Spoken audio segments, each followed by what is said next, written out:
পুরো পৃথিবী জুড়ে বাজছে তৃতীয় বিশ্বযুদ্ধের দামামা। আর এরই মধ্যেই আমাদের হাতে এসে পৌঁছেছে গুরুত্বপূর্ণ আন্তর্জাতিক সংবাদ। শুরুতেই শিরোনাম। লড়ছে ফিলিস্তিনের যোদ্ধারা, গাজা উপত্যকায় হামাসের হামলায় ইসরায়েলের আরও 5 সেনা নিহত।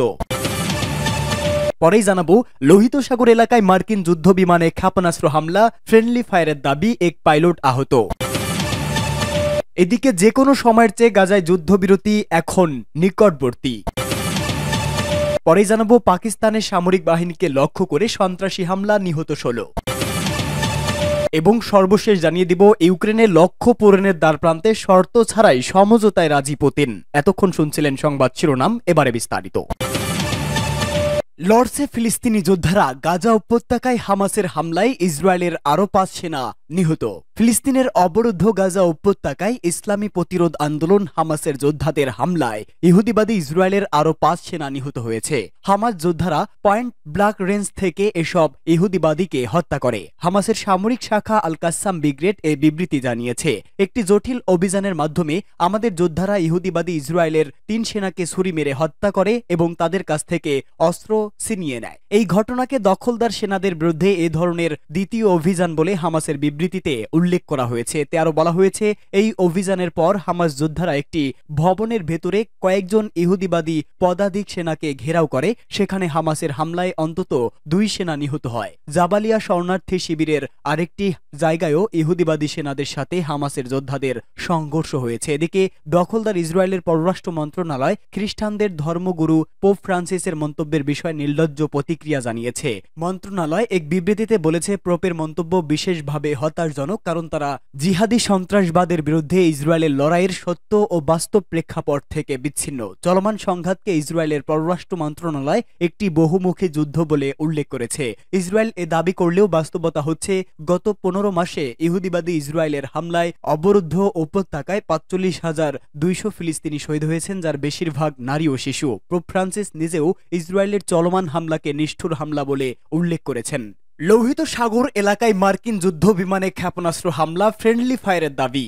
লোহিত সাগরের আকাশে আমেরিকার একটি FA-18 যুদ্ধ বিমানে ক্ষেপণাস্ত্র হামলার ঘটনা ঘটেছে। এই ঘটনায় বিমানের 2 পাইলট নিরাপদে বেরিয়ে আসতে সক্ষম হয়েছে।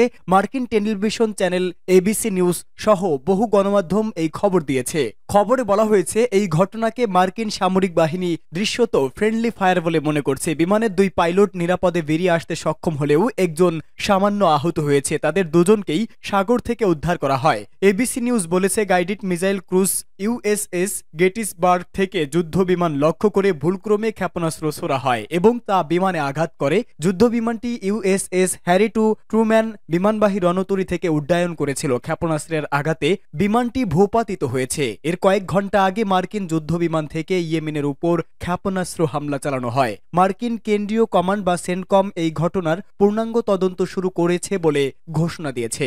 যে কোনো সময়ের চেয়ে গাজায় যুদ্ধবিরতি এখন নিকটবর্তী, প্রতিরোধকামী সংগঠনগুলোর ঘোষণা। ফিলিস্তিনের ইসলামী প্রতিরোধ আন্দোলন হামাস এবং আরও 2টি সংগঠন বলেছে, যে কোনো সময়ের চেয়ে এখন গাজা উপত্যকায় যুদ্ধবিরতি কাছাকাছি অবস্থানে রয়েছে। হামাস, ইসলামী জিহাদ আন্দোলন এবং পপুলার ফ্রন্ট গতকাল মিশরের রাজধানী কায়রোয় থেকে এক যৌথ বিবৃতিতে এসব কথা বলেছে। বিবৃতিতে বলা হয়, ইহুদিবাদী ইসরায়েল যদি নতুন কোনো শর্ত আরোপ না করে তাহলে যুদ্ধবিরতি এবং বন্দি বিনিময়ের চুক্তিতে পৌঁছানো এখন অসম্ভব নয়। ফরাসি বার্তা সংস্থা AFP-কে হামাসের একজন নেতা বলেছেন, যুদ্ধবিরতির আলোচনায় সাম্প্রতিক দিনগুলোতে উল্লেখযোগ্য এবং গুরুত্বপূর্ণ অগ্রগতি হয়েছে। যুদ্ধবিরতি এবং বন্দি বিনিময়ের বিষয়ে বেশিরভাগ পয়েন্ট 2 পক্ষ একমত হয়েছে বলে তিনি জানান। তবে এ বিষয়ে আনুষ্ঠানিকভাবে তার কথা বলার অনুমতি না থাকায় তিনি নাম প্রকাশ করতে চাননি। হামাসের এক নেতা জানান, কিছু বিষয় এখনও অমীমাংসিত রয়েছে, তবে যুদ্ধবিরতির প্রতিক্রিয়া সেগুলো বাধার সৃষ্টি করবে না। চলতি বছর শেষ হওয়ার আগেই যুদ্ধবিরতি চুক্তি হতে পারে যদি ইসরায়েলের যুদ্ধবাজ প্রধানমন্ত্রী বেনিয়ামিন নেতানিয়াহু নতুন কোনো শর্ত আরোপ না করে। গত শুক্রবার হামাস, ইসলামী জিহাদ এবং পপুলার ফ্রন্টের কয়েকজন প্রতিনিধি যুদ্ধবিরতি চুক্তির বিষয়গুলো নিয়ে মিশরের রাজধানী কায়রোয় মত বিনিময় করেন। এ সময় তারা যুদ্ধোত্তর গাজা প্রশাসন নিয়েও আলোচনা করেন। চলতি মাসের প্রথম দিকে হামাস এবং মাহমুদ আব্বাসের নেতৃত্বাধীন ফাতা আন্দোলনের প্রতিনিধিরা কায়রোয় এ বিষয়ে একটি কমিটি গঠন করেছেন, যারা যুদ্ধ পরবর্তী গাজার প্রশাসন দেখাশোনা করবেন। ফিলিস্তিনি শাসন কর্তৃপক্ষ কর্তৃপক্ষের প্রেসিডেন্ট মাহমুদ আব্বাসের অনুমতি নিয়ে 10 থেকে 15 জন সদস্য গাজার অর্থনীতি, শিক্ষা, স্বাস্থ্য ব্যবস্থা, মানবিক ত্রাণ এবং পুনর্গঠনের বিষয়গুলো দেখভাল করবেন। পাকিস্তানের সামরিক বাহিনীকে লক্ষ্য করে সন্ত্রাসী হামলা, নিহত 16। আফগানিস্তান সীমান্তে সন্ত্রাসী হামলায় পাকিস্তানের 16 জন সেনা নিহত হয়েছে বলে জানিয়েছে কর্তৃপক্ষ। শনিবার শেষ রাতে এই হামলার ঘটনা ঘটে, এতে আরও 8 জন সেনা সদস্য আহত হয়েছেন। এই খবর দিয়েছে ভয়েস অফ আমেরিকা। এতে বলা হয়, সামরিক বাহিনীর এক বিবৃতিতে বলা হয়েছে, ভোর হওয়ার আগে পাকিস্তানের দক্ষিণাঞ্চলের সীমান্ত ঘেঁষা জেলা ওয়ারিসিস্তানের একটি সেনা চৌকিতে অতর্কিত হামলা চালায় একদল সন্ত্রাসী। এতে ওই হতাহতের ঘটনা ঘটেছে। সম্প্রতি পাকিস্তানি সেনাদের উপর এমন হামলা জনমনে নিরাপত্তার শঙ্কা তৈরি করেছে। সামরিক বাহিনী বলেছে, এই সংঘাতে 8 জন হামলাকারীও নিহত হয়। বিবৃতিতে বলা হয়েছে, ওই অঞ্চলে পরিচ্ছন্নতা অভিযান চালানো হচ্ছে এবং এই ঘৃণ্য কাজ যারা করছে তাদেরকে বিচারের মুখোমুখি করা হবে। এতে বিস্তারিত আর কিছুই জানানো হয়নি। একজন পাকিস্তানি নিরাপত্তা কর্মকর্তা বলেন, জঙ্গিরা 8 জন সেনাকে আহত করেছে, যাদের অনেকেরই অবস্থা আশঙ্কাজনক। বিষয়টি নিয়ে সংবাদ মাধ্যমের সঙ্গে কথা বলার অনুমতি না থাকায় এই কর্মকর্তা নাম প্রকাশ না করেই কথাগুলি বলেন। এটি নিষিদ্ধ সন্ত্রাসী গোষ্ঠী তেহরিকে ই তালিবান পাকিস্তান ও টিটিপি এই প্রাণঘাতী অভিযানের দায় স্বীকার করেছে বলে জানা গেছে। তারা বলেছে যে নিকটবর্তী ট্যাঙ্ক জেলায় এই সপ্তাহে আরও আগের দিকে পাকিস্তানি সৈন্যদের সঙ্গে এক সংঘাতে তাদের একজন সিনিয়র কমান্ডার নিহতের জবাব তারা এই হামলায় চালিয়েছে। ইউক্রেনের লক্ষ্য পূরণের দ্বারপ্রান্তে শর্ত ছাড়াই সমঝোতায় রাজি পুতিন।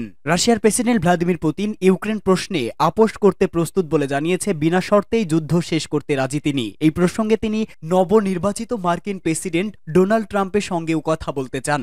দেশটির রাষ্ট্রীয় টিভিতে এক সংবাদ সম্মেলনে বার্ষিক প্রশ্নোত্তর পর্বে তিনি এসব কথা বলেন। পুতিন জানান, তিনি ট্রাম্পের সঙ্গে দেখা করতে চান। এও দাবি করেন, বহু বছর হলো ট্রাম্পের সঙ্গে কথা হয়নি তার। এরপরেই পুতিনকে প্রশ্ন করা হয়েছিল, দুজনের কথা হলে কি জানাবেন, কি প্রস্তাব দেবেন। এর জবাবে পুতিন বলেন, সব সময় বলেছি আলোচনা ও সমঝোতার জন্য আমরা প্রস্তুত। তিনি জানান, ইউক্রেন নিয়ে প্রাথমিকভাবে তাদের যা লক্ষ্য ছিল তা পূরণ হওয়ার মুখে। পুতিনের কথায়, আমার মতে যেসব ইউক্রেনীয় যুদ্ধ করতে চান সেই সংখ্যাটা শীঘ্রই ফুরিয়ে যাবে। কেউ আর যুদ্ধ করতে চাইবে না। আমরা আলোচনায় প্রস্তুত, তবে উল্টো দিকের লোকজনকে বুঝতে হবে, তাদেরকেও সমঝোতা করতে হবে। পুতিন আরো জানিয়েছে, ইউক্রেনীয় সরকারের সঙ্গে আলোচনায় বসার জন্য তিনি কোনো শর্ত রাখতে চান না। গত মাসেও তিনি বলেছেন, ইউক্রেনের সঙ্গে আলোচনায় বসার আগে তিনি স্পষ্ট করে দিতে চান যে জমি তারা দখল করেছে তাতে ছাড় হবে না। সেই সঙ্গে ইউক্রেনের ন্যাটো যোগ দেওয়ার উচ্চ আশাও ছাড়তে হবে।